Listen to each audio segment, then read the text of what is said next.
we're going to get like 0 viewers. How do you know when you're live? Well, we're live right now. Awesome. So the cool thing is it tells you how many people actually care about your video right at the top. So it's really sad when there's no one there. But that's okay because people watch it later. Yeah. So we have been posting and sharing about doing a little decluttering challenge. Josh and I, since we've been married, we're always constantly decluttering. In fact, when we were first married, Josh thought he was a minimalist, and I laughed because it took 3 U-Haul loads, 2 trips to the Goodwill, and roughly a trip to the dump just to move one person. So we laugh that he thinks he's a minimalist. And we've been decluttering our garage how many times now? It's been like 4 or 5 times that we've had to, take everything out and put it all back in. Everything out in our driveway, everything from our garage, and then we put it all back. And then a couple months later, we do it again. And I once asked him how many times we were going to do this, and he said... Till death. No, that's not what you said. Until we get it right. Yeah. We're still trying to get it right. Till death. Anyways, so we were going to discuss the guidelines for our May challenge and just how you will be decluttering. We'll be posting once a day, different areas of the house, but we have some guidelines for how you'll go through those areas. So to start off, first guideline is you schedule 15 minutes to do this. Sometimes you'll have more time, but the minimum time is 15 minutes. If you get overwhelmed, break into 15-minute segments. The goal is that this, a lot of people don't have, huge chunks of time in their day. Breaking it into a lot of small little pieces will actually help you achieve something. Everyone has 15 minutes in a day. So the goal is 1,000 items gone in 31 days. That's an average of 32.6 items per day. But you would be really surprised because we're counting things you're throwing away, things you're donating, things you're selling, and things you are... there's one more. Donating, selling, throwing away. That's it. Okay. So we'll post each day this month with your challenge for the day. Memorial Day weekend, we're going to take the weekend off. I'll have a few little mini challenges where you can catch up or you can just enjoy that time with your family. The goal in this is less stuff, not perfection. Don't feel like you need to tackle the whole house at once. With this challenge, if you've never decluttered before, just do 15 minutes in each area, move on. Maybe revisit the challenge again in 3 months, 6 months, whatever it takes. Consider this a process of decluttering your life, making your life more simple, more user-friendly. But it doesn't have to be all done at once. That's why we're doing 15 minutes, 30-something items a day.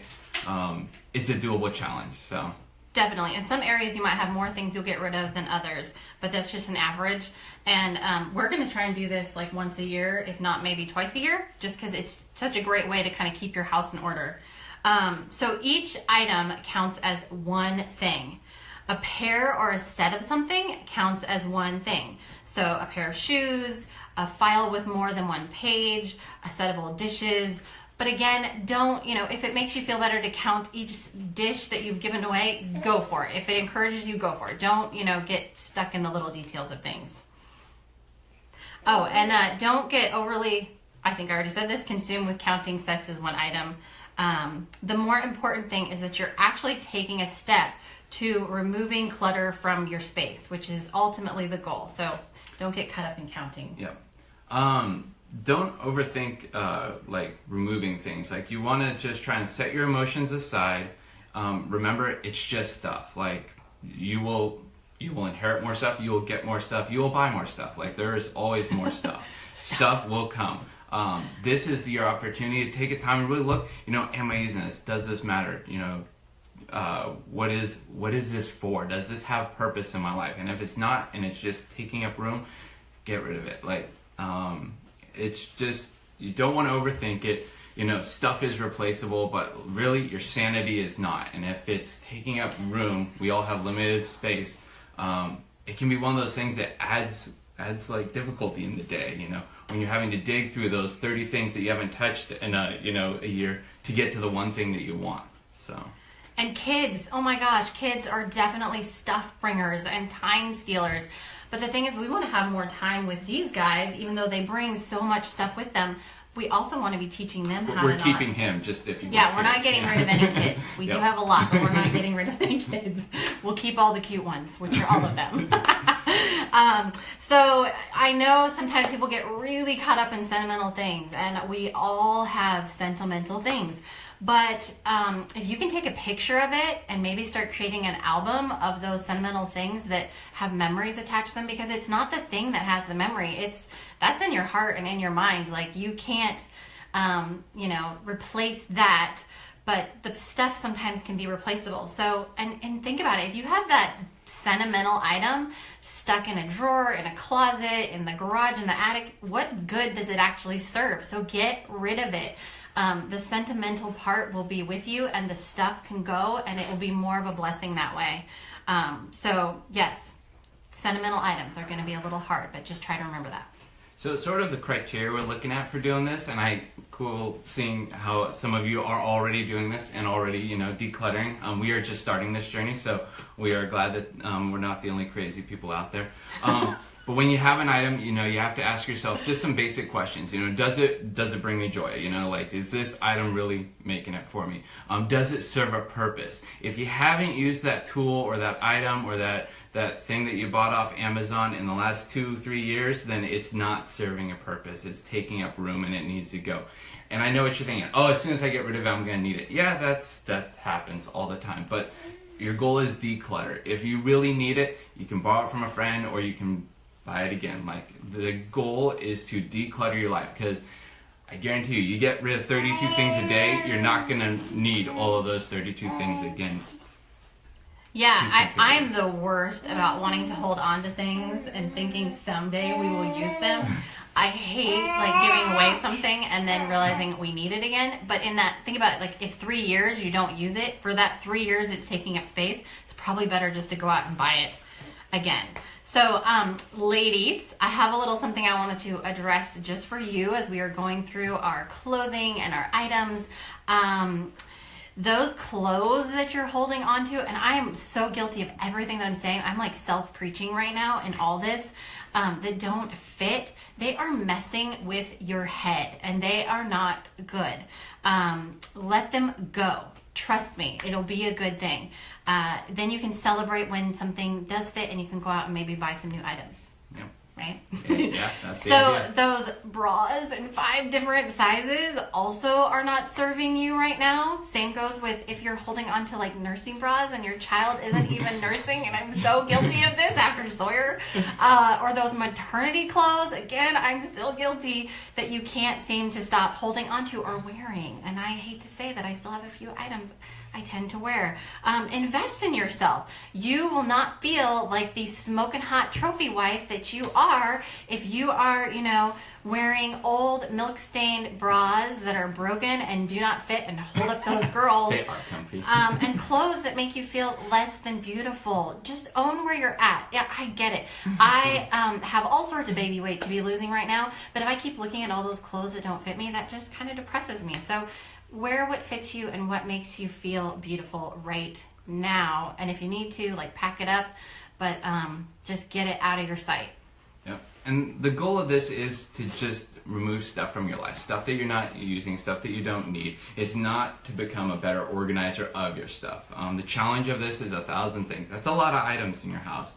But the idea behind it, and for us in our journey of decluttering, which I am super excited that we're getting started, is just to be not so overwhelmed, just to actually be more of a minimalist, to be more simple, to not just hold on to stuff just because at one time it made sense. So that's kind of the journey we're on. We're excited if anyone else wants to come partner with us in it. Yeah. Anything else? We skipped a few things. We did. Josh was going to cover the guys a little bit. Yeah. So I guess, there's the t-shirts that you've had since high school, the favorite shirt.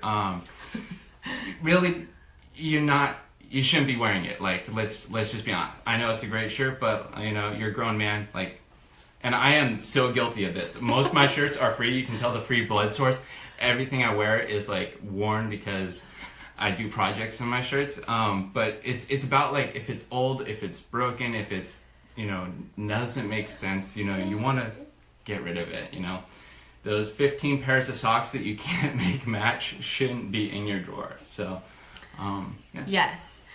So all these things sometimes, especially for us moms, can be reminders of our shortcomings throughout our house. And you need to get rid of them. I had all sorts of things I was holding on to, old homeschool curriculum that I never got to with my kids, that just every time I saw it, I was like, something that I didn't complete. Or those craft items that you picked up, because there was a good sale or whatever, and you thought you were going to do these amazing things over the summer with your kids, but you never did them, and now they're way too old.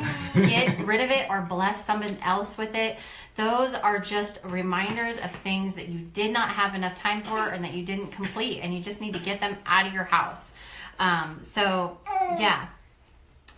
We also want to add that this is not like a one-person challenge. Like, we are really kind of taking this on as a couple.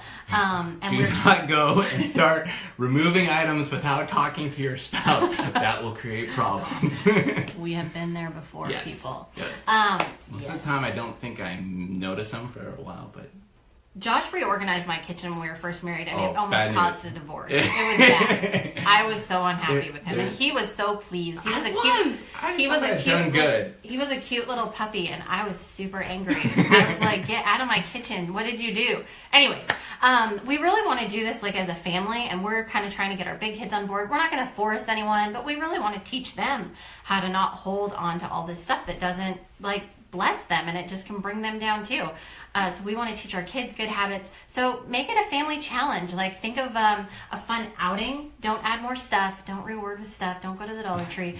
Think of a fun outing that you can do as a family after you do this. Or make it a competition. See who can get rid of the most stuff the fastest. Or who can do their 15 minutes the fastest or get to it. Just be creative and get your kids on board, because, most likely then you'll have less arguments and tantrums and all that stuff that's not really fun as parents. So we want this to be something that's fun and really blesses your family. So this kind of leads me to a little side challenge that Josh came up with. Yes. He had this idea that since I was going to be doing 15 minutes of decluttering, that he had his own little idea. Yeah, because there's definitely a lot more areas that, I don't utilize that she will. So I came up with this idea, all these different, honey-do list projects that sort of get neglected, and you're like, I don't have time to paint the whole house, or I don't have time to fix those baseboards. But it's amazing what you can get done if you just do those 15 minutes and set it aside. Like, for example, we have our areas here that is constantly getting knocked, and then we have all these nice little paint chips where the drywall is showing through. Just 15 minutes a day, bam, one project done. You do that every day, you're going to add value to your home, and you're going to make your wife happy, because all the things that are wrong with your house are getting fixed. The main key to this is definitely prepping and staging. Like, you have to be ready to go. Guys, I know if you're like me, half the battle is all the work before you actually get to do the job that you want to do, having to go and find the tools that you can't find. So set yourself up for success, stage first, and then tackle the projects, and break a bathroom down into pieces. One day I'm going to, paint the trim. So take the trim off, paint it, done. Next day, painting the actual thing.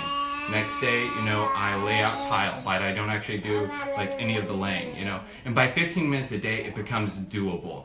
Yes, your project will be in pieces, but you'll actually be getting it done. That's the idea. We'll see how it works. I'm really excited. I've been adding things to his list. I'm like, hey, this shelf, or that fan thing that needs to get painted, or this or that, or those holes in the wall, or whatever.